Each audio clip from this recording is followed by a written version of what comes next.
eré tí mo kọ́kọ́ bá wọn ṣe nígbà náà à ń pè ní báyé báyé ni. mo gbédè o oyin mọ́mọ́. àwọn ọ̀rẹ́ mi dábọ̀ wọ́n ní ká má fi ọjọ́ orí wa sí o. ọmọ Òṣogbo ni bàbá wa ọmọ Òṣogbo lèmi náà.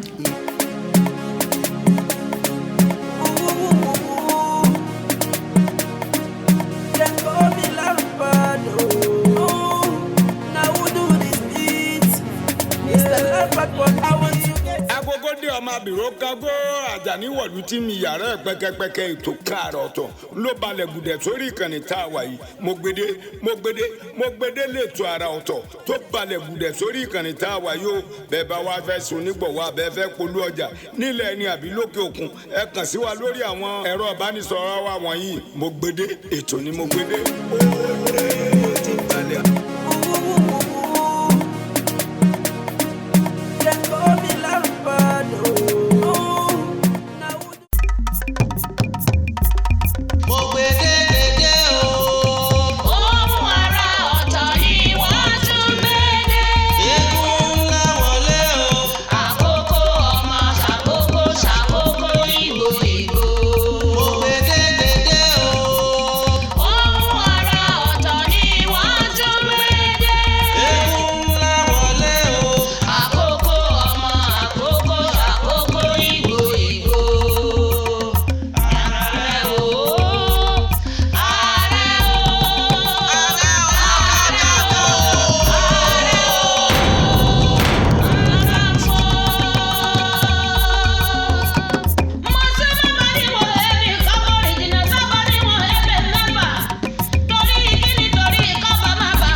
adébà ti dé lórí àgbàgbé lẹ́ni ètò yín ètò wa mo gbé dé nílé ètò wọ́n ní ayéré ni ọmọ yẹkóyẹkó ọ̀gẹ̀dẹ̀ ọmọ yẹ̀dòyẹ̀dò òréré ń lọ́mọ yẹ̀lúyẹ̀lú mo gbé dé náà ló yẹ̀lú láàmìlaka káàkiri gbogbo àgbáńlá ayé tí gbogbo ayé ń gbọ́ wa tí wọ́n ń wò wá tó atúndébà ṣe dé lórí ètò èmi náà kọ́ Elédùmarè ni mo ṣe bà lọ́wọ́ Ọlọ́run ọba mi àkọ́kọ́ ọ̀gàǹgà lájọ ọba tí ò ní pìlẹ̀ ọba títí ń bẹ ká tó máa bẹ ọba tí ó mọ wà ń gbà tá a bá sí mọ́ torí bá di ọba máa mú inú agbada yóò nà òkè ìjẹ́ Elédùmarè mo mọ̀ ṣe bà lọ́ọ̀ rẹ̀ ká tó bẹ̀rẹ̀ o.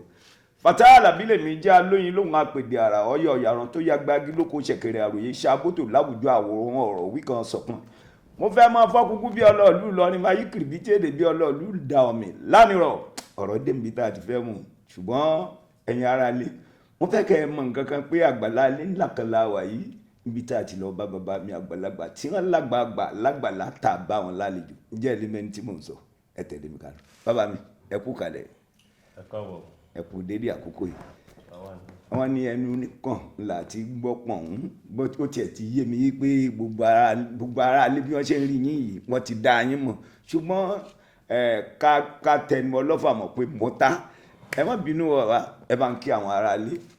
orúkọ mi ní Ìbà Gani Abíọ́dún Ìgè Adams the Ààrẹ Ọ̀nà Kakanfò of Yorùbá land ẹni tó jẹ́ alákòóso ẹgbẹ́ OPC kọ̀ǹbínà OPU ẹgbẹ́ tó wà ní òkè òkun tó ń polongo àṣà tí ó dẹ̀ ń wọ́nà láti fi wo àwọn ṣàǹkànṣàǹkàn tó wúlò fún àwọn ọmọ Yorùbá ní òkè òkun àti ní ilẹ̀ Yorùbá ń bì. Olùdásílẹ̀ Gani Adams Foundation, chief promoter Olókun Festival Foundation, chairman Donis Global Concept. lóògùn ọ̀fẹ́ o ká mú báyìí bàbá ká bẹ̀rẹ̀ láti bẹ̀rẹ̀ náà ní gbogbo ará ilé ti gbọ́n wọ́n ní bàbá wò lé ní èjì káwò lé ní èjì pé yóò tó gbà kan tá a ti ń bẹ lókè yèèpẹ̀. A bí mi ní April 30th 1970 ní ìlú Arigidi Àkókó ní Ondo State. Ìyá tó bí mi lọ́mọ ní Dada Unite Adams, bàbá mi jẹ́ Lamidi Adams. mo lọ sí iléèwé alákọ̀ọ́bẹ̀rẹ̀ tí a ń pè ní primary school gẹ́gẹ́ bí iṣẹ́ bàbá mi awakọ̀ ni bàbá mi. Mo lọ sí Army Children's School ní Otripo ní Benue State. Mo lọ sí St. Thomas Primary School ní Irushu. Ìgbà tí àwọn bàbá mi wá kúrò ní Benue State wọ́n wá gbé mi wá sípò wọ́n á parí primary school mi ní Apini Municipal Primary School náà nígbà yẹn wọ́n ní Adeniji Primary School ní Ọ̀bẹ̀lẹ̀ Ọ̀dọ̀ Sùúrù. Mo lọ sí Asarudin Secondary School. Mo dẹ̀ wá lọ fi wọ́n á parí school mi sí Lagos State University mo ní History and International Studies. Ọ̀gá pè ní History and International Relations ní diploma. Kò tí ju bí ọdún mẹ́ta sí a ṣe convocation láìpẹ́ yìí. Mo ní degree lórí political science. Mo ní degree lórí political science. Ìjàngbara mi bẹ̀rẹ̀ láti 1993 ní Ikombi through campaign for democracy. Mo dẹ̀ jẹ́ ọ̀kan nínú àwọn committee for defence of human rights. Lẹ́yìn yẹn mo wà lára àwọn tó dá ẹgbẹ́ kan lẹ̀ tó ń pè ní Oòduà Youth Movement. Gbàdá wá wò pé ọ̀dọ́ nìkan ò lè ṣe. Àwa parapọ̀ àwa mẹ́sàn-án pẹ̀lú Dr. Fẹ́dí Fáṣẹ̀yìn ní August 25, 1994 àdá Oòduà People's Congress lẹ̀. August 25, 1994. 1994 ní ẹgbẹ́ Oòduà People's Congress lókàlẹ̀. Ẹ ti sọ àwọn àlàyé kan síwájú tí mo ní béèrè lórí ẹ̀. Ìgbà tí ẹ bẹ̀rẹ̀ ní iléèwé alákọ̀ọ́bẹ̀rẹ̀ yẹn rán wa létí ọdún tẹ́ bẹ̀rẹ̀. Ọdún mẹ́fà lèèyàn máa ń bẹ̀rẹ̀ school. Bẹ́ẹ̀ ni bàbá. Ní Nàìjíríà bí 1976 ni mo ti fi bẹ̀rẹ̀ bí 5 years. Àpẹ́ tọ́mọ bá ti ga sọ wọ́n ti tètí. So mi jẹ́ ní tó ga láti kékeré bí ọdún márùn-ún mo bẹ̀rẹ̀. Wọ́n gbàdá wọn fi wọ primary 2 wọ́n gbé mi wá sí Irushu Àkókò ìlú ìyá mi nìyẹn. Irushu Arigide ní ti bàbá mi ìlú ìyá wọn wà lẹ́gbẹ̀ẹ́ ara wọn. Àkókò náà ní méjèèjì. Àkókò ní méjèèjì. So mo wá join St. Thomas Primary School mo kà dé primary 3 wọ́n á bẹ̀rẹ̀ primary 4 ní Ìkòròdú Ìbàdàn. Wọ́n á parí primary 6 ní. Ẹgbẹ́ náà ní Asarudin Secondary School tá a ti jáde secondary school wa. Ní Sùúrùlérè ń bẹ. Ní Sùúrùlérè. Ó tó di pé a wá parí ẹ̀kọ́ wa ní Lagos State University. Àdúpẹ́ ká má wulẹ̀ bá lọ́wọ́ náà.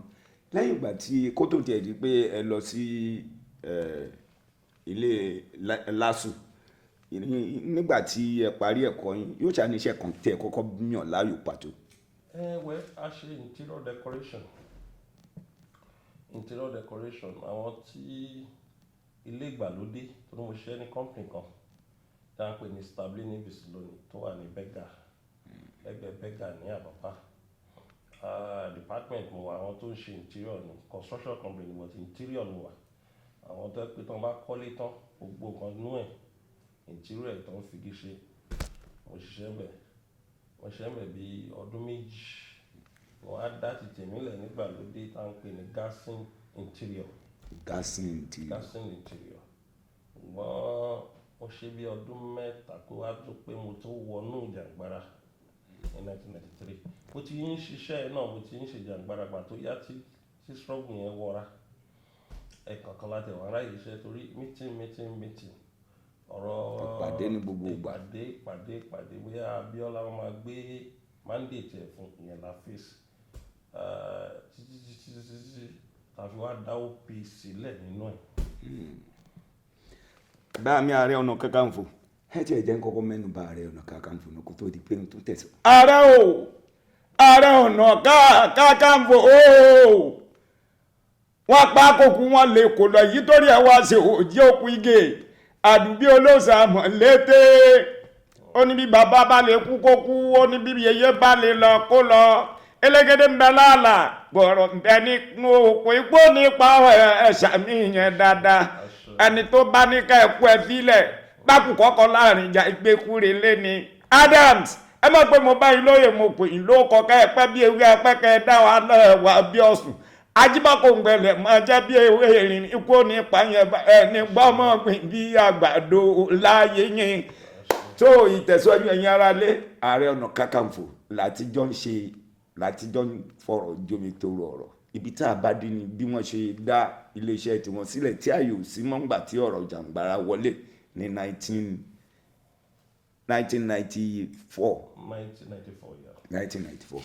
bàbá mi kí ló fa ìdí ìjàǹgbára gangan tí a fi wá wò pé a gbọ́dọ̀ kóra wa jẹ àwọn ọmọ Yorùbá ká lè jà fún ẹ̀tọ́ wa kí ló fà á. ọ̀rọ̀ ìbò tán di 1993 tí olóògbé Chief MKO Abiola àwọn náà ní 14th Ààrẹ Ọ̀nà Kakanfò ṣùgbọ́n gbogbo nǹkan tẹ́yìn bá ṣe kọ́kọ́ máa ṣe kó máa ṣe fọ́lọ́hún ó ní ìgbà kan tó lọ́ọ́ máa wá san orí yẹn fún yàn olóògbé Abiola ni ó dìbò àwa gan ò súnmọ́ ṣùgbọ́n àwa wà lára àwọn tó dìbò fún bẹ́ẹ̀ni a lè rí i pé ìbò yẹn lọ nírọ̀wọ́rọ̀sẹ̀ tí ò sí wàhálà. the most free and fair election tí ó ṣẹlẹ̀ ní Nàìjíríà even the DDC ṣe pé kò sí àlùmọ́lá nínú ìbò yẹn June 23 after June 12 àwọn ológun dẹ̀kọ́ra wọn jọ gbogbo tí Nàìjíríà ṣe wọ́n dẹ̀ dànù.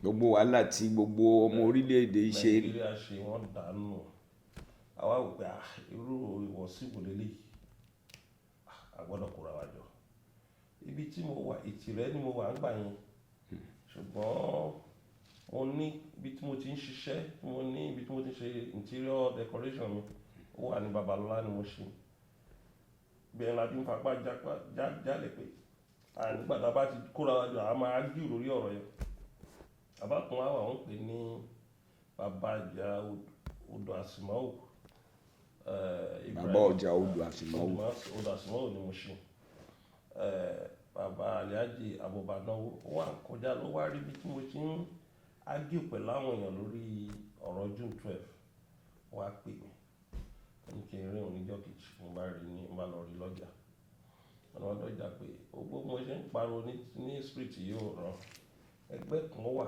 tó pe àwọn sí o tó fẹ́ jà fún Abiola yìí o bá ní ẹgbẹ́ ò bá ní campaign for democracy bó ṣe mú mi wọ ẹgbẹ́ campaign for democracy bí career activist mi ṣe bẹ̀rẹ̀ nìyẹn kò ju bí 2 years lọ́ta lose bàbá yẹn tó sick tó wọlé àṣà ṣùgbọ́n àwa continue wípé wọ́n gbọ́dọ̀ gbé ìjọba yẹn fún Abiola ìgbà tí wọ́n tán arrest Abiola gan èmi àti Abiola ò jókòó rí báyìí torí àwọn àgbààgbà nínú àwọn olórúkọ ló máa ń jókòó pẹ̀lú ẹ̀ tó ń fún wa ní information commission tó ń wá ṣe ṣùgbọ́n nǹkan táwa wò ní wípé nǹkan tó lẹ́tọ̀ọ́ tó ń bá dìbò tó ń bá yànyàn pé nǹkan gbẹ̀tọ́ ẹ̀ fún òun la fi bẹ̀rẹ̀ sí nígbà tá a dẹ̀ rí pé campaign for democracy tá a ti ń ṣe yìí gbogbo ẹ̀yà ní Nàìjíríà náà wà wò pé ẹ jẹ́ ká kọ́ tó lé wa ká tó wá tó ìta àdẹ́gbẹ́ kan lẹ̀ Oòduà Youth Movement ẹnìkan ló wá sọ fún wa tó ní Igurube lórúkọ ẹ̀ ń jẹ́ ọmọ ìjọ ni ọ̀dọ́ nìkan ò lè dá ẹrù ṣe pé ẹ lọ dẹ́gbẹ́ mi lẹ̀ tó máa ní ọ̀dọ́ tá lágbàlagbà tá lọ́kùnrin tá lóbìnrin tá lọ́mọdé tá lágbàlagbà so àṣẹwà dá Oòduà People's Congress lẹ àwọn mẹ́sàn-án la dá lẹ́ ń gbà yẹn Dr. Fẹ́mi Fáṣẹ̀hùn èmi Salas Alani Ibrahim Àtàndá Ibrahim Abọ́balówó Náwó Olúmídé Adéníjì Alhaji Mrs. Dowo Adébọ̀wálé àti Evangelist Adéṣọ̀kan àwọn mẹ́sàn-án tá a dá obìnrin kan ṣoṣo ló wà láàrin obìnrin kan ṣoṣo ló wà láàrin wa àwọn mẹ́sàn-án tá a jókòó níjọ́ yẹn ní 115 Palm Avenue Street ọ́fíìsì Ọpẹ́yẹmí Bámidélé tó wà lẹ́kìtì tó fẹ́ contest gómìnà lẹ́kìtì ọ́fíìsì ẹ̀ láti ṣèpàdé yẹn níjọ́ náà ibẹ̀ láti take decision pé ẹgbẹ́ wo ni ká orúkọ ni ká pè ẹgbẹ́ yìí méjì la suggest Oòduà National Congress Oòduà People's Congress. So àwa méje wá support Oòduà People's Congress. Ìjọ yẹn la agree pé ẹgbẹ́ yẹn á máa jẹ́ Oòduà People's Congress 1994. ẹ ṣé bàbá mi nígbà tí ẹ dá ẹgbẹ́ yìí sílẹ̀ ní on 25th August 1994 yìí kò ń ṣe jọ yẹn gan náà ni ẹ sì bẹ̀rẹ̀ sí yan ipò láàrin ẹ̀yin mẹ́sẹ̀sán ó tó gbà òkè tó yan kù àti pé báwo ni àwọn èèyàn ṣe wà. bọ́dà ni pé a ní kí Dr. Fẹ́mi Fáṣọ̀hún jẹ́ convener òun làgbà tó dàgbà jù láàrin wa òun dẹ̀ lọ jọ̀gbọ́n ọ̀mọ̀wé tó jù láàrin wa ìgbà yẹn 1994 24 years ni mi so a ní kó jẹ́ convener tó máa lead wa àwa fi ẹnìkan ṣe secretary àti ẹ̀tíyàn secretary a ní kó coordinate mini executive tó a máa ṣiṣẹ́ pẹ̀lú ẹ̀ so òun ni symbol nígbà yẹn tó jẹ́ olórí so kó tó di pé wọ́n wá arrest ẹ̀ lórí ọ̀rọ̀ Nadeco wọ́n arrest ẹ̀ ní 1996 gbà tó arrest ẹ̀ àwọn tó wà lẹ́yìn ẹ̀ tá a jẹ́ àwa tó ta dúró púpọ̀ nínú àwọn èèyàn fọ́nká wọ́n wọnú òṣèlú lọ torí kán tó arrest ẹ̀ bíi 3 months ń gàn wá sí pàdé mọ́ onítẹ̀gbẹ́ yẹn tí ìpàdé yẹn bá ti pé 200 people òun ò ní jọ ìwà nípàdé àwọn aṣáà yẹn ṣe pàdé lọ but still náà bí ó fura pé wọ́n fẹ́ mú òun ni wọ́n ṣe mú nígbà tó wọ́n á mú fún 3 months á ṣe pàdé bẹ́ẹ̀ ìgbà tó ti mú ẹni wọ́n ti mú yẹn so èmi ni mo ṣàwáyé ojúlé àwọn àgbààgbà yẹn kiri ẹjẹ́ á ṣe pàdé ẹni tó mú yìí tá a bá kọ̀ntínú ẹgbẹ́ yìí máa kú o ṣá bẹ̀rẹ̀ nínú ẹ̀ náà làwọn kan nú wa ní àwọn fẹ́ ṣe òṣèlú tán náà wọ́n GDM àwọn kan lọ join GDM pátì Abacha àwọn akọ̀ṣà dúró. wípé a gba àwọn ọmọ ìyá wa kúrò lóko ìyá yìí. G27 gbà yẹn G27 àwọn akóra wa sí 19 Olúṣọ̀gá ni mo ṣe àwa bẹ̀rẹ̀ sí kó yọ díẹ̀ ọlọ́run dẹ́gbà fún wa pàtó within 1 year ta kó ara wa jọ yẹn àti wọ thousands kàtó àti cover bíi 15 local government lẹ́kọ̀ọ́ àti ń rí àwọn èèyàn ní state tó ti ń join wa. ní state mi. bẹ́ẹ̀ ni so kí Dr. Fáṣọ̀hún tó ti àtìmọ́lé dé èrò torí kò fò believe ẹ̀ so ọ̀rọ̀ ká má lọ sórí ọ̀rọ̀ faction orí àti ju gbogbo ẹ̀ lọ báyìí gẹ́gẹ́ bí Ààrẹ Ọ̀nà Kakanfò. Ààrẹ Ọ̀nà Kakanfò bàbá. tútò ilẹ̀ Yorùbá ni mo wà fún báyìí. gẹ́gẹ́ bẹ́ẹ̀ ni àgbàlagbà ṣe sọ. ìṣọ̀kan ilẹ̀ Yorùbá mo wà fún báyìí so ká má lọ sórí ọ̀rọ̀ faction bẹ́ẹ̀ bá ti ju nǹkan lọ kó ti jù lọ. mo fẹ́ kí n lẹ́yìn lórí ọ̀rọ̀ tẹ́wì ẹ mọ̀ pé ọ̀nà kan báyìí ni irú la máa ń panu pọ̀ là sí ó ti dá gbogbo ayé lójú pé Ààrẹ Ọ̀nà Kakanfò náà ni àgbàlagbà tó lágbàlagbà fún OPC lẹ́ni àbí bẹ́ẹ̀ kọ́ bàbá Olúwa ló kọ́ bẹ́ẹ̀ ìtẹ̀síwájú lẹ́yìn ìgbà tí wọ́n dé yẹn tí wọ́n wò pé èrò ló pọ̀ yìí àti yan oyè ńgbà yẹn kálukú ti oyè wú gángan lẹ́yìn jẹ́ ńgbà náà. èmi bíi organizing secretary ni wọ́n wá fún mi nígbà tó yá èmi ni máa organize meeting èmi ni máa to gbogbo share àwọn tó máa jókòó èmi ni máa rent tó bá ti rent èmi ni máa pé báyìí ní kẹsì tó ibù náà wá fẹ́ jókòó máa ní ẹni báyìí ló máa jókòó sí èmi náà ti ń dàgbà ń gbà yẹn ìgbà táwọn sọ yìí mo ti wọ 27 years mo dẹ̀ jọ ọmọ tó yẹ pé mo láyà díẹ̀ ká má ní kó pọ̀ mo dẹ̀ mo àdìtámì táwọn máa ṣe meeting ní 4 mo ti dé ibi tá a máa ṣe meeting ẹ̀ lágo 2 mo ti mọ iye àwọn èèyàn tó máa dé kò tẹ̀ tí sí mobile phone gbà yẹn ṣùgbọ́n a ti ń gbọ́ fìrífìrí pé ní lágbájá báyìí mo sọ pé ibi tó máa jókòó sí kí Dr. Fáṣọ̀hún mọ́ tó wá dé nǹkan bí after 4 àti àwọn tó máa jókòó tì èmi náà mo dẹ̀ máa ń take attendance gbogbo ẹni tó bá wá sí meeting èmi mò ń kọ́ gbogbo ẹni tó bá wá meeting mo mọ̀ tó bá lò ní ọ̀sẹ̀ tó bá high mo mọ̀ so role mi nìyẹn nígbà tó yá wá lọ ṣe program kan ní Ondo so nínú wa Evangelist Adéṣọ̀kan wá nominate me as a deputy Dr. Fẹ́mi Fáṣọ̀hún that was 1998 ibi tí ìyẹn ní Ondo ibi tí ibi náà ti bẹ̀rẹ̀ ní pé ayé jẹ́ pé ọmọ yìí ló wá nominate as a deputy wọn ibi tí cracking yẹn ti bẹ̀rẹ̀ sí ń bẹ̀rẹ̀ ní. wọn mọ̀ pé oníwà ló ń ṣèlú onínúure ló máa ń kó gbogbo ayé jọ bàbá mi nígbà tí ẹ wá tó wá rí bẹ́ẹ̀ tí tẹ̀síwájú ń lọ àti ẹ̀ gbọ́ pé ní àwọn àsìkò kan yàtọ̀ sí pé à ń gbìjà ara wa torí ọ̀rọ̀ ó ṣe Monday tí ẹni tó ní Monday tó ọ̀gbẹ́ fún a rí bí ẹgbẹ́ ìṣèfọ̀lúmọ́ lásìkò kan nípa àwọn ọmọ gbé orí kan wọlé gbéyàn ní nǹkan báwo la ṣe mú yùn pọ̀ mọ́ ti ètò olóṣèlú.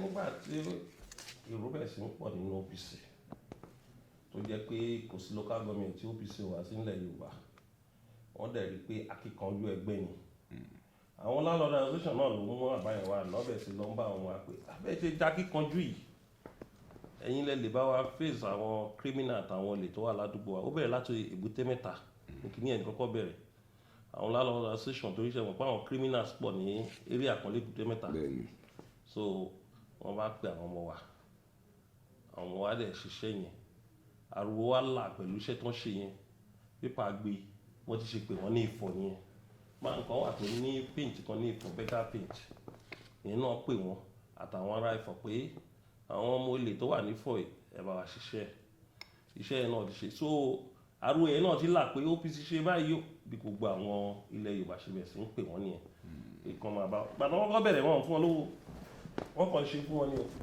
wọ́n kàn ṣe é pé ìwé ká kàn fi help ìlú nígbà tó yá ló wá dòwó so nígbà táwọn ọlọ́pàá wá rí pé ọ̀pọ̀lọpọ̀ àdúgbò OPC ní o kó wá sọ àwọn OPC ibi tó gun ti bẹ̀rẹ̀ ibi tí wàhálà ti bẹ̀rẹ̀ nìyẹn so àwọn ọlọ́pàá ti wá rò àtàgbófinró wá rò pé ṣé àwọn lè fẹ́ gbaṣẹ́ àwọn ṣe àbí wọ́n fẹ́ máa di pé ayé fẹ́ máa fẹ́ràn wọn ju tí wàhálà yẹn ti bẹ̀rẹ̀ ni padà rí pé wàhálà yẹn lọ bí odindi ọdún mẹ́ta ó fẹ́ máa bà orúkọ jẹ́ àwọn ajókòó àṣemítì yẹn ní Ìkẹjà wọn ni ẹ wá ẹni tó bá fẹ́ ṣe security kó lọ register security company ẹni tó bá dẹ̀ fẹ́ ṣe ó bá jẹ́ pẹ́ ló fi ń ṣe tó bá ní problem má gbé wá bá mi torí problem yẹn ó wá fẹ́ máa pọ̀ ju nǹkan tá a dáwọ́lé lọ eléyẹ ọlọ́pàá kó wa wọ́n parade àwọn ibi tí wọ́n ti ń ṣe security ládùúgbò wọ́n parade wọn bí ó lè wọ́n ṣe ìyẹn la máa face ìyẹn la dún àwọn abóníwèé ìròyìn sọ àwọn pé àwa ní national coordinator àgbàṣe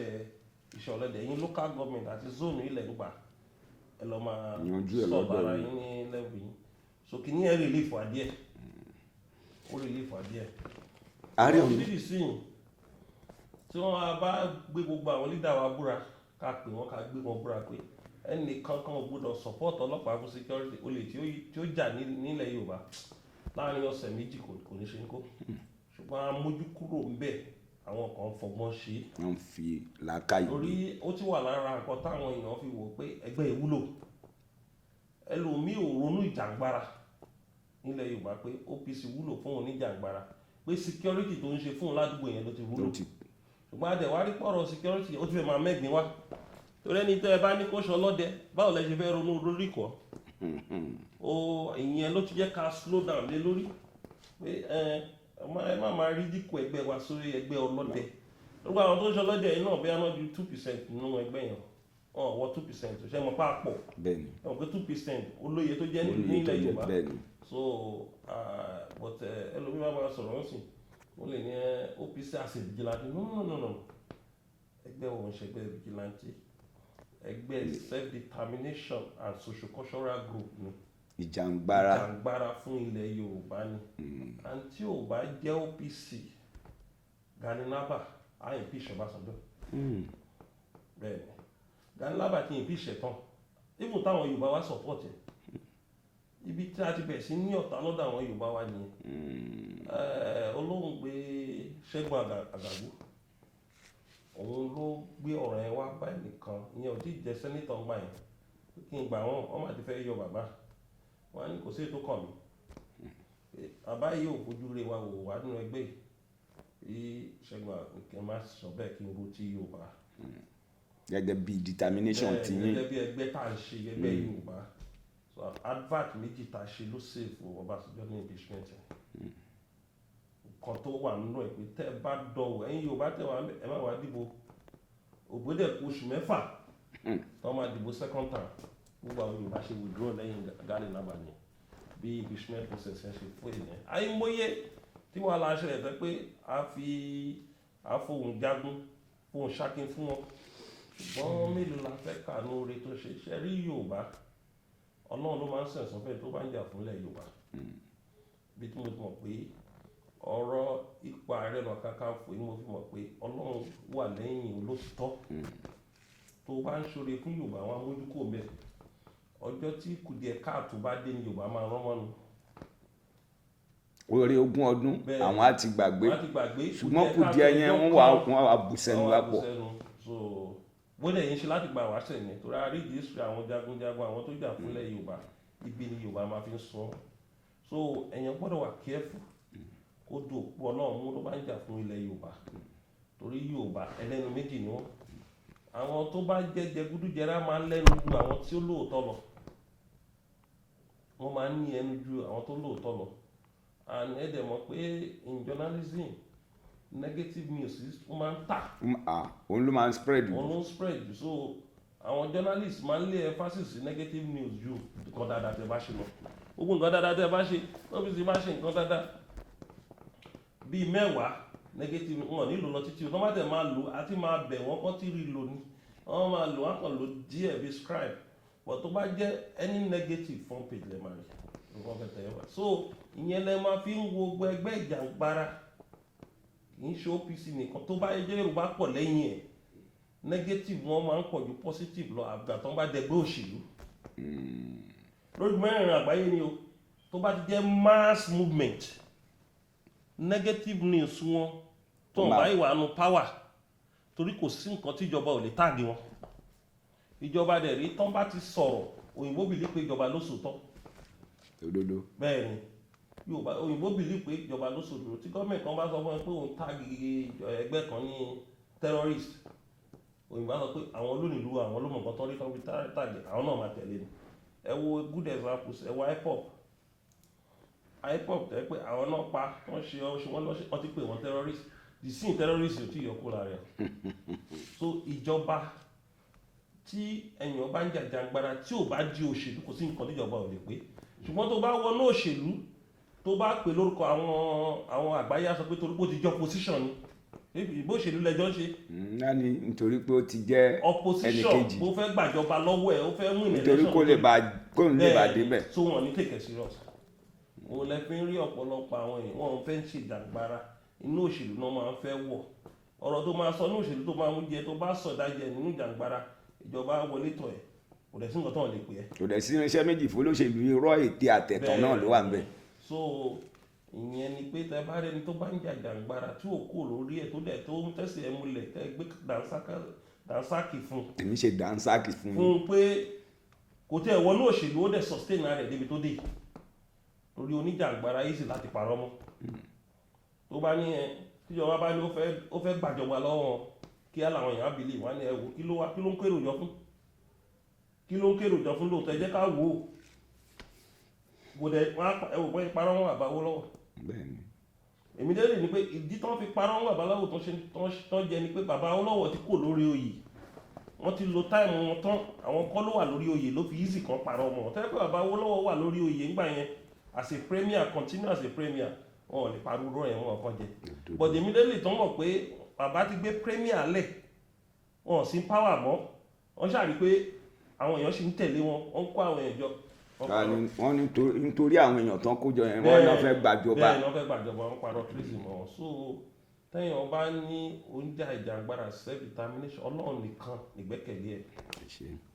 ẹ ṣe bàbá mi mo ní ìbéèrè kan tí mo fẹ́ béèrè mo rántí mi ìrántí ọdún náà nínú ẹgbẹ́ ìjàngbara yìí ó lásìkò kan tí àwọn agbófinró tí wọ́n wá mú yín kí náà lè ṣe.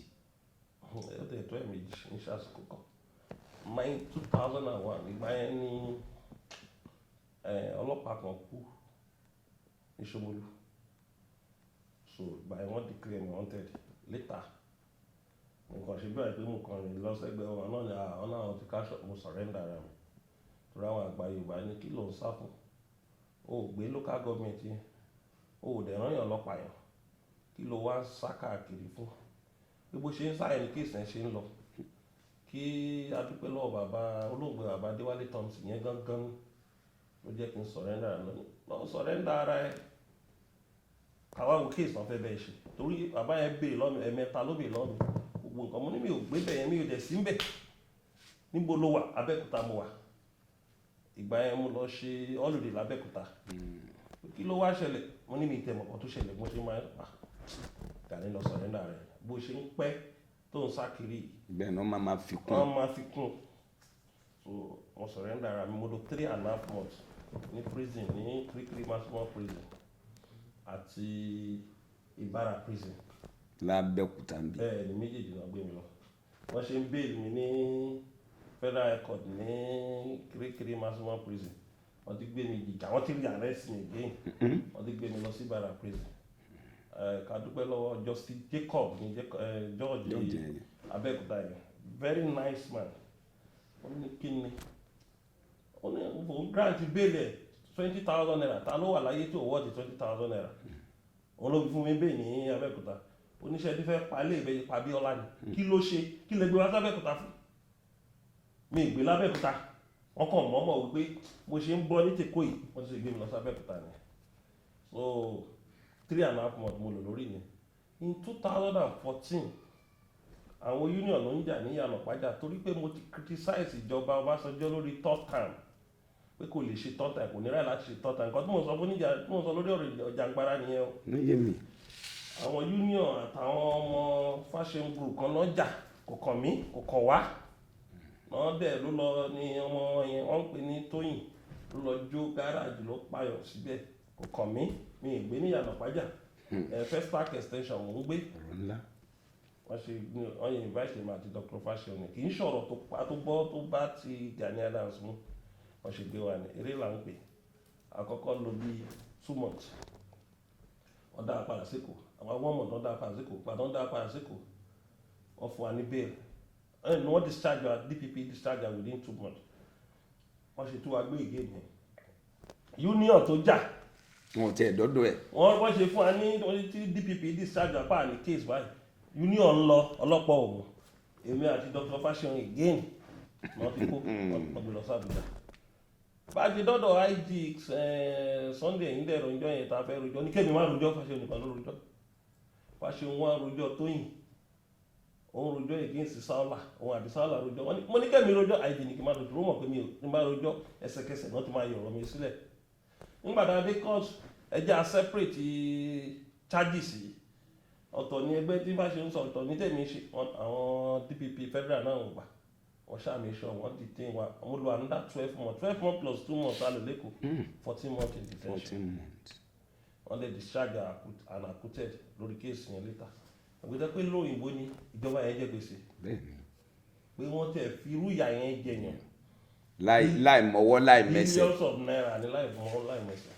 So kẹ́ lè mọ̀ pé ojú oníjọba Ọ̀jàngbara máa rí tẹ́lómi ìbára ní báwo ló ṣe wá ń gbádùn báyìí, báwo ló ṣe wá ń ṣe báyìí, wọn ò mọ ibi tí mo ti ń bá a bọ̀. Wọn ò mọ̀ pé ojú rí tó Balógun orò tó kú sí Gbòòfà. Bẹ́ẹ̀ ni, so wọ́n máa wá rí pé Ọlọ́run wá ń compensate pẹ̀lú àwọn kan, wọn ò mọ ibi tí mo ti ń bá a bọ̀. Téèyàn ti fojú winá dé.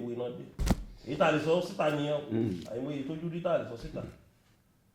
Gẹ́gẹ́ bí OPC ó ti tàn mọ́lẹ̀ káàkiri àgbáyé, ṣùgbọ́n à ń gbọ́ orúkọ kan OPU ní òkè òkun. Kí ni ìbáṣepọ̀ tó wà láàrin? OPU yàtọ̀ sí OPC. OPC ni ẹgbẹ́ Ìjàngbara nílẹ̀ Yorùbá. OPU ni pé tẹ́ bá jẹ́ni tó ń lọ sí lóyìnbó dáadáa, ẹ rí pé àwọn ọmọ Yorùbá mi ti sọnù. Ọmọ Yorùbá tó ń gbé Germany kò tí ì lọ́dún méjì ní Germany, ó ti fi tipátipá kọ́ Germany. Tó máa fi lọ́dún 5 ó ti fẹ́yàwó ní Germany, ó ti bímọ ẹyọkan àbí méjì. Ọmọ tó bí yẹn English àti German ló máa gbọ́, kò ní gbọ́ Yorùbá. Kò ní gbédè ilẹ̀ bàbá rẹ̀. Kò ní gbọ́ Yorùbá. Ìwà tá a máa wù bí ìwà German ni. Ká máa sọ àwọn tó wà ní Asia. Àwọn tó ti wà ní Britain tó wẹ́pà gba independent lọ́wọ́ ẹ̀. Tẹ́ bá débẹ̀, ọmọ Yorùbá tó bímọ síbẹ̀ ṣàlọ́ ọmọ Yorùbá ọmọ tó wà ńbẹ̀ tó gbọ́ Yorùbá o. Irú ìran bẹ́ẹ̀ yẹn tí ò bá ní ẹgbẹ́ tá pàtàkì àṣà, tá pàtàkì èdè, tí ẹ máa fi bá wọn sọ̀rọ̀ pé èdè wa ṣe pàtàkì, àṣà wa ṣe pàtàkì, identity wa tó máa fi dá wa mọ̀ ṣe pàtàkì. Tí ó bá máa fi pẹ́, ẹ rí pé ọ̀pọ̀lọpọ̀ ìran yẹn ọmọ tán bí ò ní associate pẹ̀lú ìran yẹn mọ́. A ti sọnù. Bẹ́ẹ̀ni. Ẹni tó dẹ̀ sọ nínú ó ti sàpòyà kọ. extinction.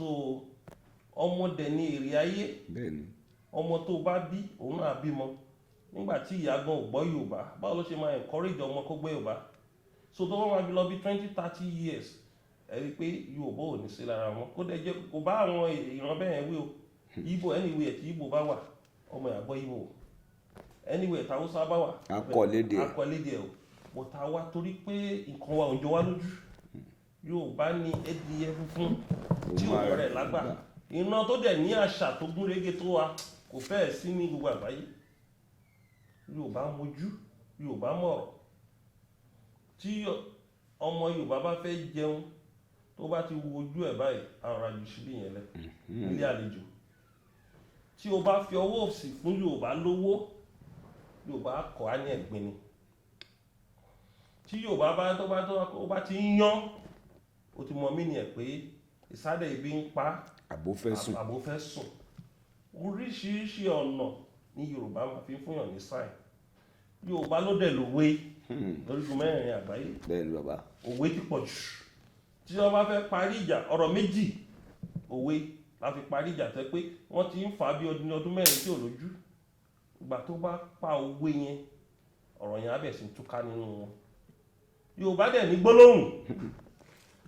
gbólóhùn tẹ́ pé tí Yorùbá bá sọ gbólóhùn wa bírú àwọn gbólóhùn tó ń kà ní Al-Quran tí Yorùbá bá sọ tiwa gbogbo nǹkan tó wà nínú yàn àtúká tí wọ́n bá fi Lárúbáwá sọ tí Yorùbá wá fi Yorùbá tú gbólóhùn yẹn ni mo fẹ́ sọ fún yín gbólóhùn yẹn ni àwọn àyájọ́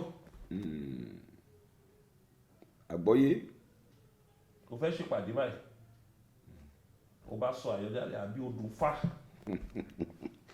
Ààrẹ Ọ̀nà Kakanfò o ti mọ̀ pé inú pàdé yẹn o wọ́n ti sọ nígbà tó bá sọ gbólóhùn yẹn kalẹ̀ àwọn spirit wọn rí gbogbo ọ̀rọ̀ yẹn abẹ̀ sí túká nú ọ̀rọ̀ tí ò fẹ́ túká so wàrà èèyàn jú ọ̀rọ̀ yẹn kẹ́yọ̀ pé bàbá àwọn ọmọ mélòó lónìí ṣé àwọn ọmọ tó ń sọ àgbè sọ ní gbólóhùn wọn òun lè fi rí pé àwọn ẹran míì wọn kà wá kú mọ́ nígbà táwọn skul àná àwọn míì tẹ́ pé bàbá wọn alágbára ní dábàdé skul oríṣiríṣi nǹkan náà máa ń dánwò tá máa ń rí tó máa ń yà wá lẹ́nu àwa dẹ̀ rí àwọn òbí wa ẹ̀sìn ni wọ́n gbé sórí kì í ṣe pé káyọ̀ máa ṣẹ̀sìn à ń gbàwẹ̀ lọ́wọ́ à ń bá wọn gbàwẹ̀ kì í ṣe pé káyọ̀ máa ṣẹ̀sìn bẹ́ẹ̀yàn ọba ti gbé akatakítí wọnú ẹ̀sìn yóò ṣẹ̀sìn gbẹ̀yìn ni kò bá jẹ́ Christian kò bá jẹ́ Muslim even kò bá jẹ́ ẹ̀sìn ilẹ̀ Yorùbá akatakítí ò gbọ́dọ̀ wọ̀ ó gbọ́dọ̀ ṣe níwọ̀ntúnwọ̀nsì tó bá ṣẹ̀sìn kó má fi ìran ẹ̀ ṣẹ̀sìn ìran ẹ̀ ṣẹ̀sìn ni pé nígbà tó bá ti ń ṣẹ̀sìn aṣọ ìran ẹ̀ ò bá ẹ lára mọ́ ò fẹ́ wọ̀ mọ́ jàlámíà ló ń wọ̀ ẹ̀sìn ni wípé nígbà tó ń ṣẹ̀sìn fìlà onífìlà ló ń dé òde fìlà Yorùbá mọ́ nígbà tó ń ṣẹ̀sìn Yorùbá èdè Yorùbá òjò ẹ lójúmọ́ Lárúbáwá àbí jù nìkan ló ń sọ kò tí ń fi ìran ẹ̀ ṣẹ̀sìn nìyẹn Ọlọ́run dẹ̀ rí ẹ kó tó dá ẹ sílẹ̀ Yorùbá àbí ó ní ìdí àti ìtumọ̀ tọ́lọ́run tó sọ ẹ́ pé orúkọ ẹ̀bá ẹ̀rí pọ̀pọ̀lọpọ̀ nínú ẹ̀sìn wọn jẹ́ orúkọ wa mọ́ ẹ wo bí afá ìbámu Ìlọrin ṣe tú gbogbo ẹ̀ èmi ò gan ọmọ pé òun ti sọnù débẹ̀ yẹn kò jẹ́ orúkọ wa mọ́ ẹlòmíín bá jẹ́ Ògún bíyì á ní Jésù bíyì Ògún bíyì dẹ̀ ni Ògún bíyì ló ń jẹ́ lákàáyé ni wọ́n ń bọ́ nílé wọn ẹlòmíín bá jẹ́ Ifáṣọ̀nà ayípadà tó bá ti wọnú ẹ̀sìn nígbà tí gbogbo wa wá kó wọnú ẹ̀sìn tá a wá pọ̀ jù báyìí ń sìn nǹkan wà mú forward mọ́ àdẹ fúnra. mo gbédè o oyin mọ́mọ́. nígbà tẹ́sìn yẹn tá yìí ń ṣe liberal tá yìí náwọn church rẹ pé they are so liberal about religion everything lọ nínú ọ̀rọ̀ I'm a regular traveler mo máa ń lọ sí ìrìn àjò dáadáa òyìnbó ò gbé alákatakítí ẹ̀sìn òsíra nílùú òyìnbó àwọn ló gbé fún àwọn ọ̀gbẹ́ even Rome nígbè ibi tí establishment church ti wá tí Roman Empire tó fi dá Catholic lẹ̀ ẹ bá débẹ̀ lé ní wọ́n wà liberal lórí ẹ̀sìn tó máa lọ church gbángá wọ́n bá débẹ̀ wòlíì 1.5 hours wọ́n ti kó mẹ́ wọ́n dẹ̀ lọ sí picnic ẹ̀dí wọ́n ti wọ bunk shot wọ́n ti wọ ọkìní wọ́n ti so kíní wọn mẹ́yìn ká wọn bóòtù tó wọ́n lọ jókòó ìwádìí jókòó sẹ́yìn wájú òkun tó wọ́n pint kékeré tó wọ́n máa gbádùn èyí tó mu champagne ìyẹn ò ní kọ́ má ti lọ ṣọ́ọ̀ṣì níjọ́ Sunday tó ń bọ̀ ẹ wá sọ mi pé torí pé wọ́n mu champagne tí wọ́n ní rọ́ọ̀nù wọ̀ ẹ wá sọ mi pé ìrọ̀lẹ́ wọ́n fẹ́ lọ mu bíà wọ́n ní rọ́ọ̀nù wọ̀ ẹ sọ mi pé torí pé wọ́n ti wọ ṣòkòtò Nàìjíríà láti yí ẹni tó bá ti wọ ṣòkòtò ní rọ́ọ̀nù wọ̀ Nàìjíríà láti rí ṣọ́ọ̀ṣì tó sọ pé ẹni tó bá ti lo yaríìnì kò ní rọ́ọ̀nù wọ̀ gbogbo ẹlòmíì sọ ẹwà ẹnu tó sógé ẹ̀ dànù tó dìdàkudà Nàìjíríà láti rí pé ẹni tó bá ṣe irun lẹ́rọ̀ yá dírẹ́sà pé kò ní rọ́ọ̀nù wọ̀ táwọn obìnrin tó lẹ́wà bẹ́ẹ̀ sí ń wọ bẹ̀rẹ̀ Nàìjíríà ní gbogbo ṣọ́ọ̀ṣì ẹ ti jáde o Nàìjíríà láti rí pé nọ́gbà ẹ̀sìn ẹ̀yin dẹ̀gbà lọ́wọ́ èèyàn ni o Nàìjíríà láti rí pé ẹni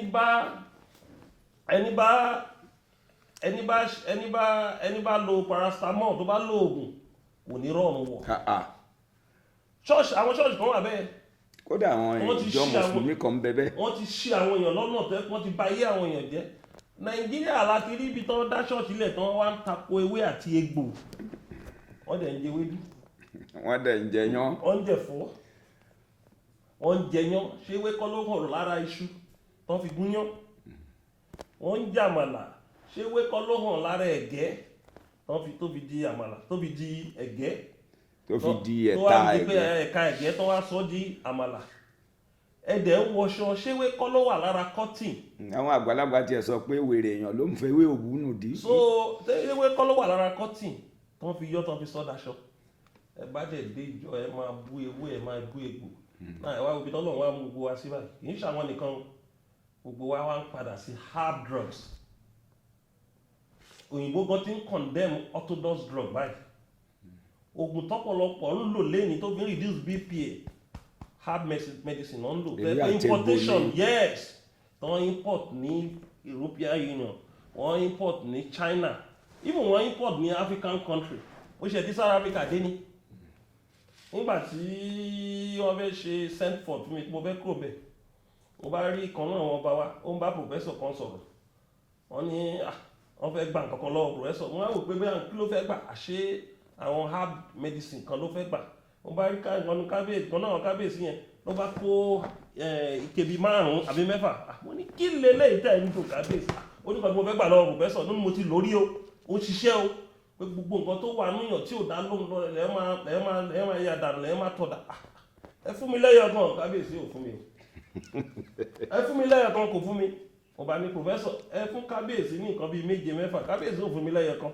tèmi ń kọ́ wọn bá gbé 5 wá bá mi ní airport nígbà tèmi náà dé tí mo lò mo rí nǹkan tó ṣe lára bẹ́ẹ̀ ni ewé àtegbò tí wọ́n South pọ̀ Africa ni o herb ni o bẹ́ẹ̀ náà làwa náà ní ọ̀pọ̀lọpọ̀ tó dá rẹpẹtẹ táwa ń ṣe ń bí báyìí ṣùgbọ́n nígbà kan tẹ̀sìn wọra àfẹ́lò wọn tí kàmpéènì bẹ̀rẹ̀ nínú ibi ọ̀sìn àti Christian àti Muslim àwa gan táàmù àti kọrin yẹn wọ́n máa dojú àdúrà tì mí bàbá wọ́n máa dojú àdúrà tì mí ìwọ ló ní màmá jáwé ìwọ ló ní màmá wégbò láti dojú àdúrà tì mí. àwọn ìwé àti ìgbò èmi bìlì kí wọ́n protest against wa nígbà tí wọ́n protest ìyàn wa wọlé ṣèbẹ́yìn lẹ́ ń bú wa oúnjẹ bẹ̀ sí wọn mo believe ẹni o torí gbàtà bẹ̀ sí ń kọrin ẹ̀ tá ń campaign against wọn yẹn ìyàn wa wọlé Yorùbá tẹ́lẹ̀tẹ́lẹ̀ àwa gbọ́njú bá ní kò sí bẹ́yàn ṣe pọ̀ ní ilẹ̀ Yorùbá tó ẹjọ́ oúnjẹ mẹ́ta o mo rántí àti Yorùbá ti máa storage wọ́n máa fún oúnjẹ sí kíní tí iṣu bá ti máa padà ní iṣu tuntun wọ́n á kó iṣu sínú àká bẹ́ẹ̀ni àti ọkà bàbà wọ́n wá lè máa wá gé àwọn iṣu tó yẹ pé iṣu tó ti gbó yẹn tẹ́ pé tuntun dé wọ́n máa gé wọ́n ṣẹ̀ lọ máa gbìn padà àbí kán lọ máa fi tọrẹ ìyẹn èbù bẹ́ẹ̀ni storage wà fún gbogbo àwọn farmers kí ní ẹ̀kan dàrú mọ́ wa lọ́wọ́ ó believe wípé àwọn ọ̀rọ̀ tá a fẹnu ara sọ ló kó bára wọn so mo fi àsìkò yìí gẹ́gẹ́ bí Ààrẹ Ọ̀nà Kakanfò lẹ̀ Yorùbá ẹ̀sìn mẹ́ta lèmi ṣe ní látakò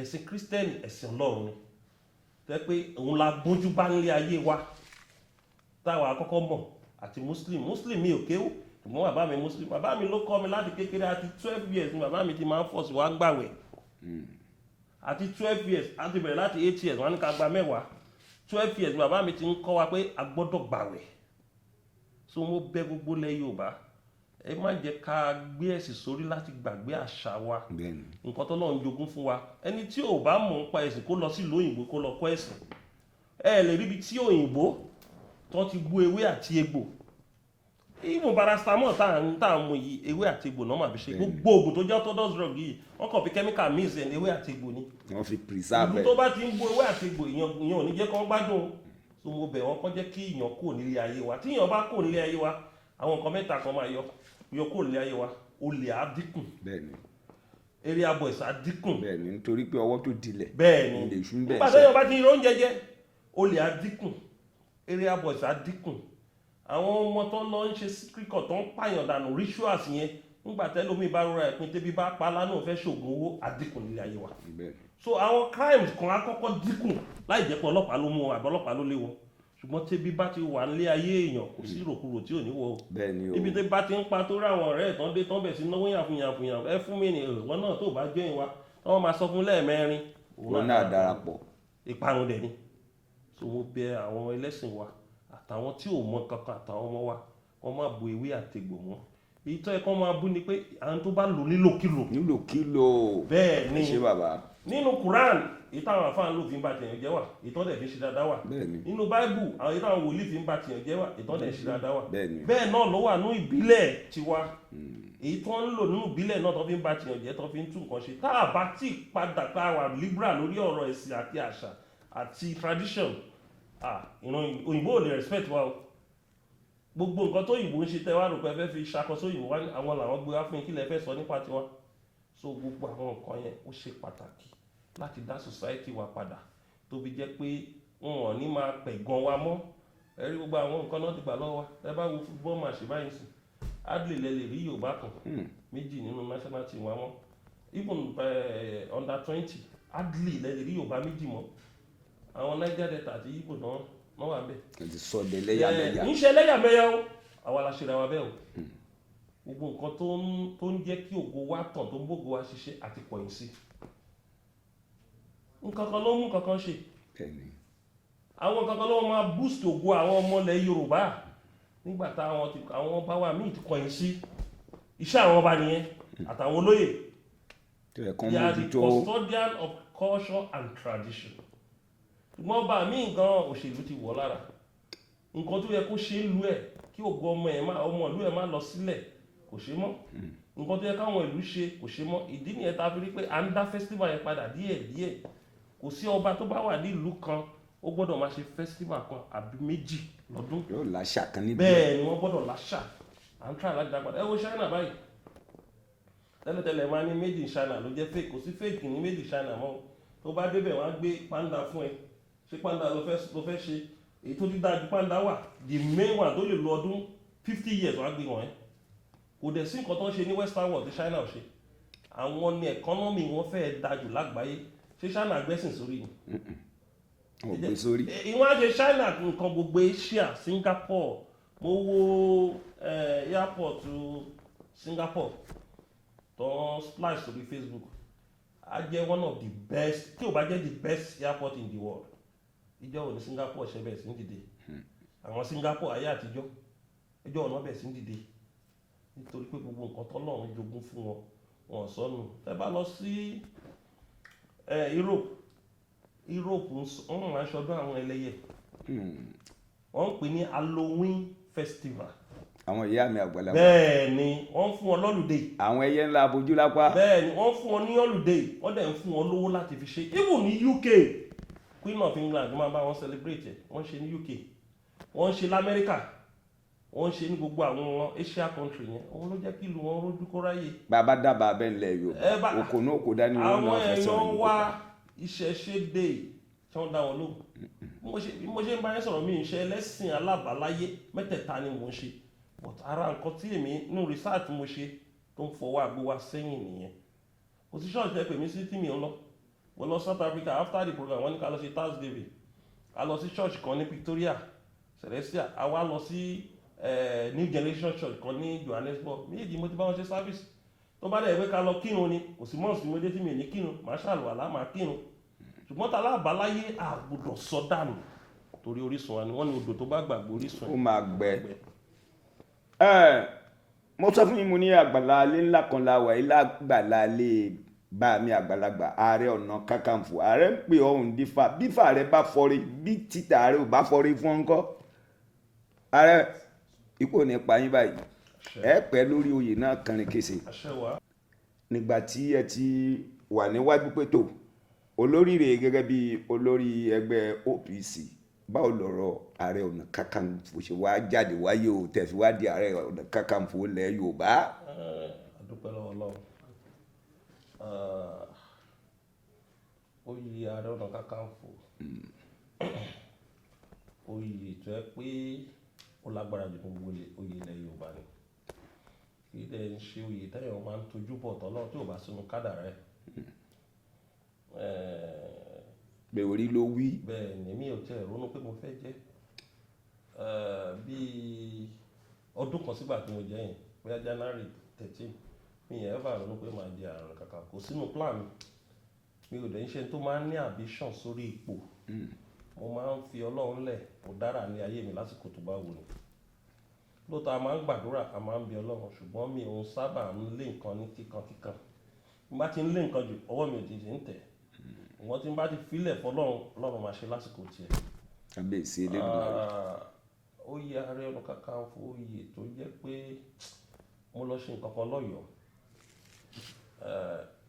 obìnrin kan wà tẹ́ pé ó wá síbẹ̀ òun náà fẹ́ máa gbé àṣàgà ó fẹ́ lọ ṣe ní Ghana so wá bá kábíyèsí Aláàfin ó fẹ́ kí kábíyèsí Aláàfin wá síbẹ̀ so ó wá ríbi tí kábíyèsí ti host ẹgbẹ́ wa tó wà nílùú òyìnbó tó ti wà ní 82 countries nísìn OPU ti wà ní 82 countries nísìn nígbà yẹn wà ní 77 countries ní last year so a wá lọ ṣe World Congress lọ́yọ̀ọ́ so gbà tá a ṣe World Congress yẹn obìnrin yẹn wà ń bẹ̀ ó wà nù àlejò Aláàfin tọ́jọ́ wá jókòó ti wà so gbà tí a ṣe ní a ti wá lọ ṣe lecture ní Àtìbà Hall after lecture yẹn lóbìnrin yẹn wá mi wá profile tó ń rí lẹ̀ yìí ẹni tó dá tó ti ń ṣe OPC ní Nàìjíríà fún ọjọ́ tó ti pẹ́ tójú ẹ̀ ti rírí tí ò jáwọ́ Ọlọ́run dẹ̀ gbé débi tó ti wá lọ dẹ́gbẹ́ mi ilẹ̀ ńlóyìnbó nígbà yẹn ní last year yẹn wà ní 77 country tó gbà tó ń gbọ́ 77 àyà ń là gàrà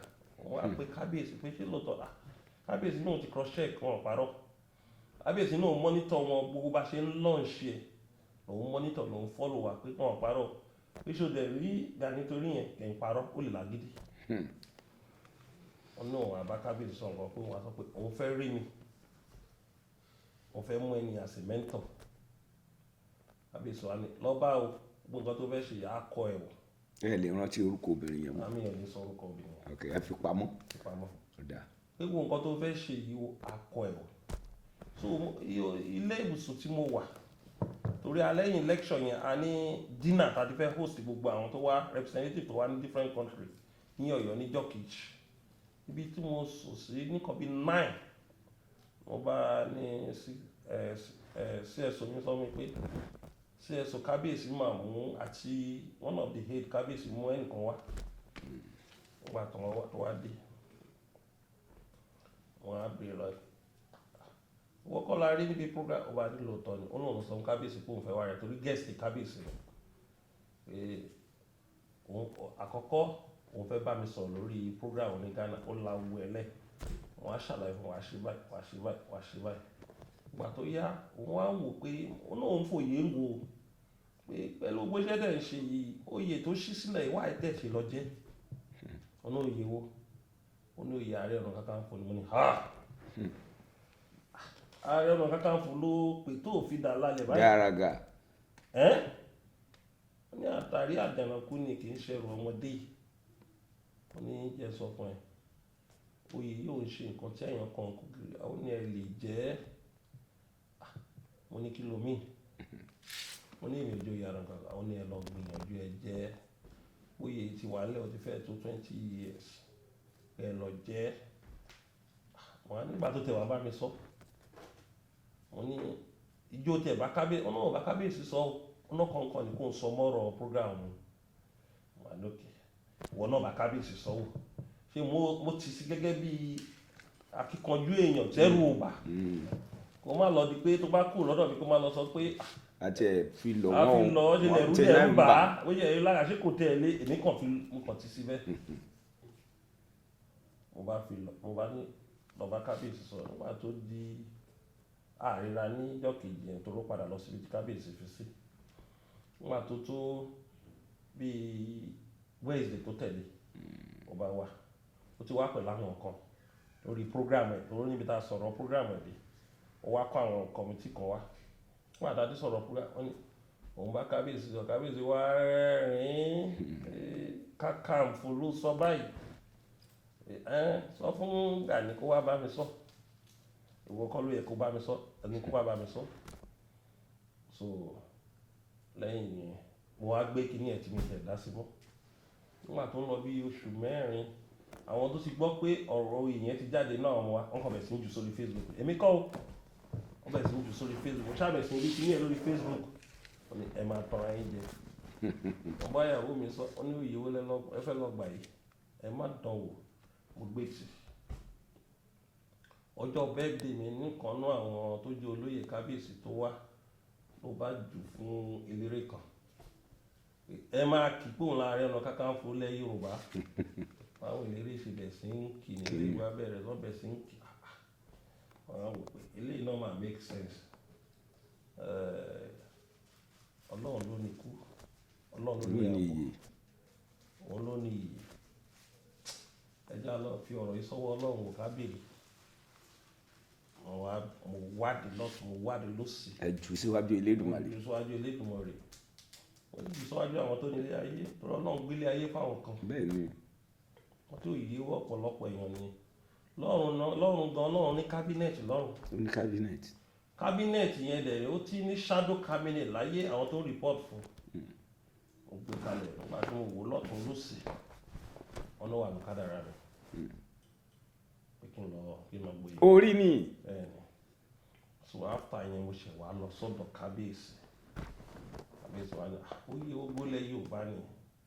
Lóòótọ́ òun ní prerogative láti install Ààrẹ Ọ̀nà Kakanfò. Gbogbo Yorùbá ló lóyè yìí o. Lóòótọ́ Ọ̀yọ́ náà ti fi ń jẹ. Pé òun láti consult àwọn top ọba ilẹ̀ Yorùbá. Tóun bá ti consult wọn, màá gbọ́ padà lẹ́nu. Oṣù kìíní, oṣù kejì, oṣù kẹta, kábíyèsí ni I'm consulting. Ní bá send message, I'm still consulting. láwọn ṣì ń bá wọn sọ. Bẹ́ẹ̀ ni báwọn ṣe bá wọn sọ. Kì í ṣọba nìkan, àwọn tó jẹ́ ìkan nílẹ̀ Yorùbá kábíyèsí pè wọ́n. Èyí tó bá lọ sí event tó bá rí wa, mo fẹ́ fìyàn jà lọ. Ṣé o ní interest? Kábíyèsí mi ò ní interest. àtàrí àjànàkú. Bẹ́ẹ̀ ni ó bá gbogbo wọn sọ káàkiri. Ẹ rí pé kò sátakò nígbà tó máa orúkọ mi máa jáde. bẹ́ẹ̀ ni. Kábíyèsí bá gbogbo wọn sọ pàtó ya kábíyèsí ni òun ti rẹ́ni tó fẹ́ fi jẹ́ o lágbájá báyìí ni o. So èyí tó ní ó fọwọ́ sí àti èyí tó sọ pé nígbà tọ́rọ̀ rẹ̀ tí ìwé máa jáde lẹ́fi rí pé gbogbo Yorùbá ni ó ti sáwẹ̀. Ṣé wá rí oyè Ààrẹ Ọ̀nà Kakanfò ọ̀pọ̀lọpọ̀ ò mọ bó ṣe rí o. Ní mo ti ń rí àwọn kan wọ́n bá fẹ́ ṣe event protocol wọn á lọ ju kíní. Mo ti sọ fún àwọn advanced team mi, wọ́n bá ti fi mí síbi tí ò bá yẹ ẹ má jẹ́ ń débẹ̀ o. Tó rọ́pọ̀lọpọ̀ ògbọ̀n nǹkan tó ń pè ní Ààrẹ Ọ̀nà Kakanfò. Oyè ńlá ni, oyè tó yẹ pé ìgbà tí Ààrẹ Ọ̀nà Kakanfò kú, òun làwọn ẹ̀yà tí ò yẹ kó gba Ìlọrin lọ́wọ́ gbà mọ́ wa lọ́wọ́ yẹn. bẹ́ẹ̀ni. Tí ò tán bá pa Àfọ̀njá, ànílù sí lọ́run. ogun làfọ̀njá lọ tí ò wálé mọ́ wá dá wọn lápò dá wọn lọ́rùn dá wọn gẹ̀rẹ̀gẹ̀rẹ̀ wọ́dọ̀ ajága sí. Tí ò bá rí bẹ́ẹ̀ ẹ bá dẹ̀ rí púpọ̀ nínú ibi tẹ́ pé wọ́n fi defend territory ilẹ̀ Yorùbá, àwọn Ààrẹ Ọ̀nà Kakanfò ló jagun yẹn. bẹ́ẹ̀ni bàbá.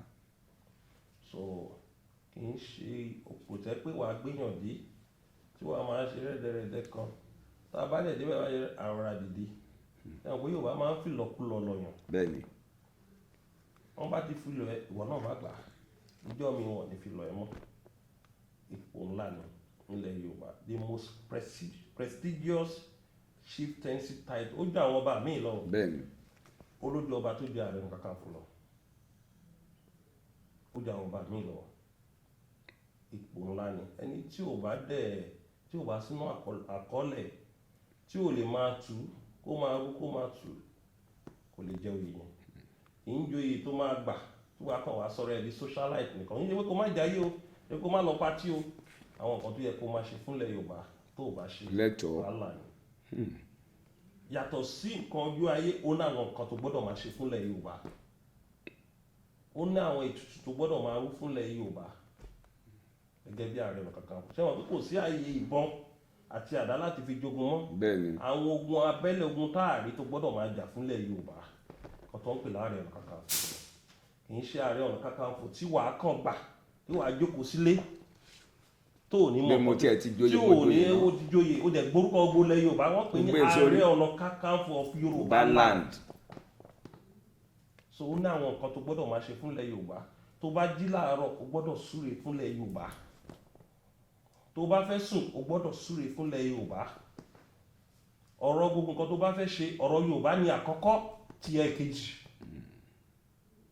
ó ní Ààrẹ Ọ̀nà Kakanfò ó dẹ̀ gbọ́dọ̀ dalẹ̀ Yorùbá pẹ̀lú Ààrẹ Ọ̀nà Kakanfò ẹni bá dalẹ̀ Yorùbá abalẹ̀ lọ Ààrẹ Ọ̀nà Kakanfò dẹ̀ ń ṣe ipò tẹ́yàn gbógun tì tó bá ti gbógun tì Ààrẹ Ọ̀nà Kakanfò gbogbo Yorùbá ló máa lójú ìjà fún ẹni bẹ́ẹ̀ ni gbogbo ẹlẹ́yẹ Yorùbá ló máa bá jà kì í ṣe ipò tẹ́yàn dé tó ń gbógun tì kì í dẹ̀ ṣe ipò tẹ́yàn dé tẹ́yàn ń sàsí kó ní ojú babaláwo kan tó máa sàsí àfihàn ṣe tutù gbẹ̀yìn ní ṣùgbọ́n ẹni tó bá jẹ́ Ààrẹ Ọ̀nà Kakanfò ó gbọ́dọ̀ nífẹ̀ẹ́ Yorùbá ó gbọ́dọ̀ lóòótọ́ ó gbọ́dọ̀ gbé àṣà Yorùbá lárugẹ ó gbọ́dọ̀ make sure kó ń promote culture and tradition Yorùbá àti identity Yorùbá ó gbọ́dọ̀ máa make sure pé òun polongo èdè Yorùbá gbogbo nǹkan tó ń jẹ́ Yorùbánism ó gbọ́dọ̀ jẹ́ package of his activities ó dẹ̀ gbọ́dọ̀ máa wá àwọn èèyàn pàtàkì ní orígun mẹ́rin àgbáyé táwa ran lẹ̀ Yorùbá lọ́wọ́ tá dẹ̀ ran Nàìjíríà lọ́wọ́ because oyè yẹn ó reflect tó Nàìjíríà because it's a position of statement elder statement ó bá jẹ́ agoma ó bá jẹ́ 36 years 40 years ló jẹ́ tó bá ti jẹ́ ó ti wà nípò àgbà ni ó ti di statement ó lójú ọ̀rọ̀ tó gbọ́dọ̀ máa sọ ó gbọ́dọ̀ máa bọ́ sínú ìwé ìròyìn kòkò máa sọ̀rọ̀ anyhow ó lójú ọ̀rọ̀ tó gbọ́dọ̀ máa sọ ọ̀rọ̀ ẹ gbọ́dọ̀ lẹ́wọ̀n ó dẹ̀ gbọ́dọ̀ máa protect interest gbogbo lọ́balọ́ba ó gbọ́dọ̀ jẹ́ kí ìwọ̀sí máa kan àwọn ọba ilẹ̀ Yorùbá àti ìjòyè ilẹ̀ Yorùbá gbogbo àwọn ọmọ Yorùbá ibikíbi tó bá wà lórí wọn ó gbọ́dọ̀ máa súre fún wọn àsìkò tí ẹ dẹ̀ rí ó gbọ́dọ̀ mọ make sure kó ṣiṣẹ́ kó tulẹ̀ Yorùbá lára ẹ̀rí pé gbanimójó yìí tọmọdé bá ní wọ́n ní ìgbà rẹ̀ á tù wá lára ọ̀nà sọ tó bá jọba ìlú kan ló jẹ wọn ní wọn sọ pé ìgbà yà á máa tu gbogbo ilẹ̀ Yorùbá lára a ní ìgbà yà á tu ìlú yẹn lára náà máa sọ bẹ́ẹ̀ ni bàbá wọn ní ìgbà rẹ̀ gbanimójó yìí yẹn àdúrà tó ń ṣe jù fún mi ni pé ìgbà rẹ̀ á tù wá lára o àṣẹ so gbọ́dọ̀ ṣiṣẹ́ tọ̀ àdúrà tó ń ṣe yẹn o ti gbọ́dọ̀ ṣiṣẹ́ tọ̀ nígbà tó jóye yẹn o gbọ́dọ̀ tulẹ̀ Yorùbá lára eku kébi eku ẹyẹ kébi ẹyẹ ọmọ èèyàn fọm bí ọmọ èèyàn. bẹ́ẹ̀ ni kan tó ń pè ní Ààrẹ Ọ̀nà Kakanfò yẹn. Ààrẹ Ọ̀nà Kakanfò pankopiri pa ẹ̀ láàjùbà àpáta òsùn olóko dá sí ààrẹ yèrèpè ìjà tí gbọ̀n sáàmà lẹ́yìn ọ̀run kojúmọ́ tó mọ́ aláǹtakùn ọmọkùnrin kò mú obìnrin bó ta káwọn lójú àtàkà wọn lẹ́nu yèrèpè ìjà tí gbọ̀n sọ́mọ lẹ́yìn ọ̀run kojúmọ́ tó mọ́ níjọ́ wọn àná wọn ní kò rẹ́ni bájà ó fògiri mọ́ra ọ̀dà kò jábọ́ ọmọkùnrin bò ara mọ́nà mi ọ̀rẹ́ rẹ̀ ò ṣe é nàmọ́ ò lé mọ́ra rẹ̀ kájú aláwọ̀ Ààrẹ Ọ̀nà Kakanfò.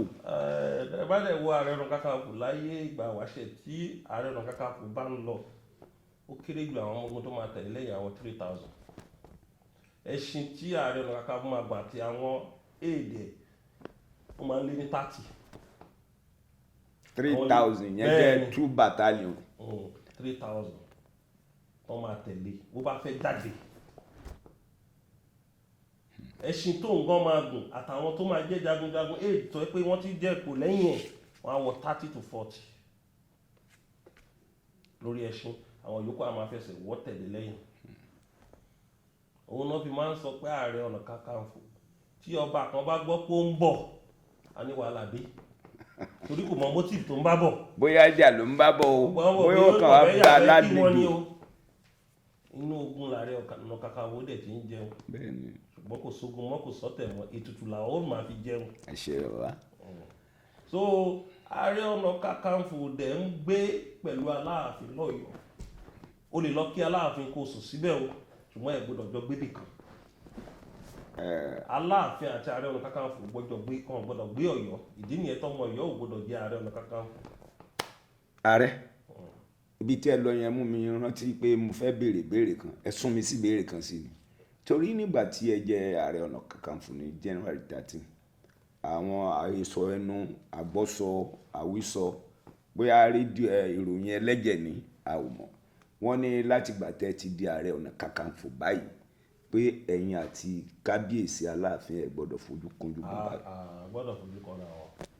Tó bá ti jẹ́ Ààrẹ Ọ̀nà Kakanfò, o gbọ́dọ̀ máa fojú kan kábíyèsí. Ó lè wò ká Ààrẹ Ọ̀nà Kakanfò jẹ́ lágbára tó Aláàfin jùlọ. Ẹni tó fi ẹ́ joyè ọ̀gá ló jẹ́ fún ẹ. Bẹ́ẹ̀ni. So Ààrẹ Ọ̀nà Kakanfò láyé àtijọ́ Aláàfin máa ń sọ́mọ́ ẹ̀ pé kó wá. Aláàfin ló máa sọ́mọ́ ẹ̀ pé kó ṣígun. Kò gbọ́dọ̀ ṣígun láì jẹ́ pé Aláàfin mọ̀ ń pa ẹ̀. A jẹ́ pé àhesọ ẹnu tí wọ́n kò rí bẹ́ẹ̀. Kò rí bẹ́ẹ̀.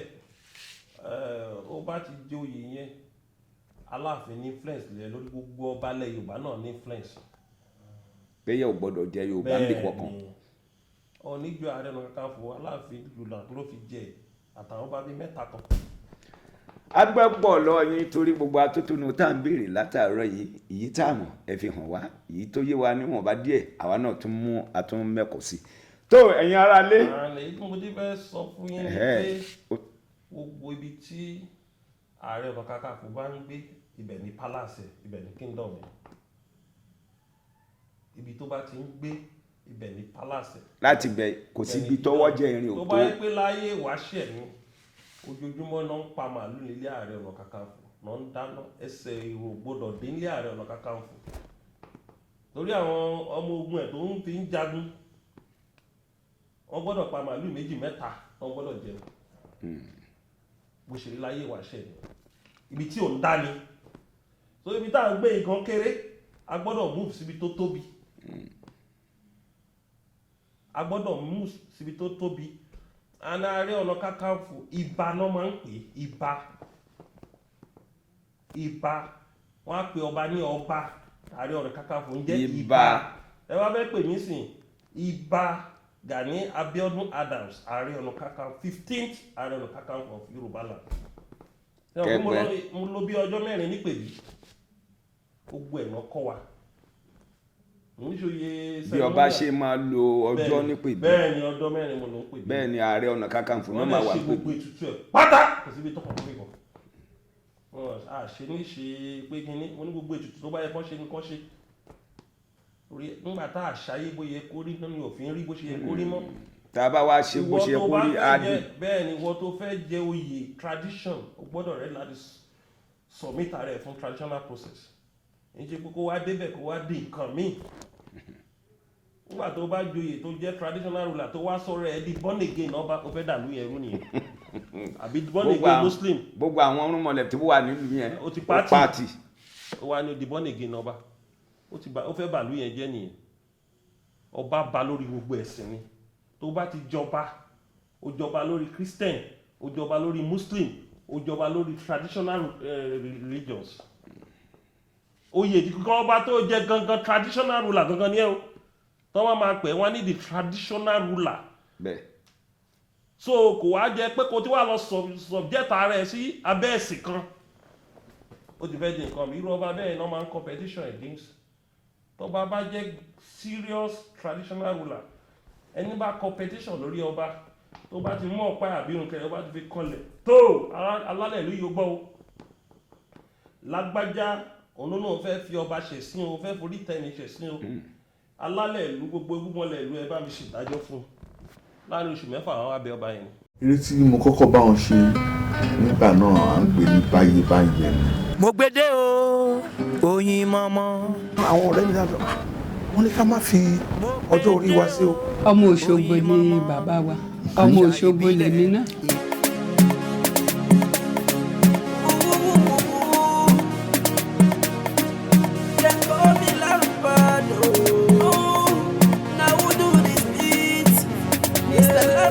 I want Àpògódé ọmọ àbíró kágó Àjàní wọ̀lú tí mi yàrá ẹ̀ pẹ́kẹ́pẹ́kẹ́ ètò káàrọ̀ ọ̀tọ̀ ló balẹ̀ gùdẹ̀ sórí ìkànnì tá a wà yìí mo gbédé lẹ́tọ̀ ara ọ̀tọ̀ tó balẹ̀ gùdẹ̀ sórí ìkànnì tá a wà yìí ó bẹ́ẹ̀ bá wá fẹ́ sun nígbọ̀wọ́ abẹ́ fẹ́ polú ọjà nílẹ̀ ẹni àbí lókè òkun ẹ kàn sí wa lórí àwọn ẹ̀rọ ìbánisọ̀rọ̀ wa wọ̀nyí mo gbédé ètò ni mo gbédé.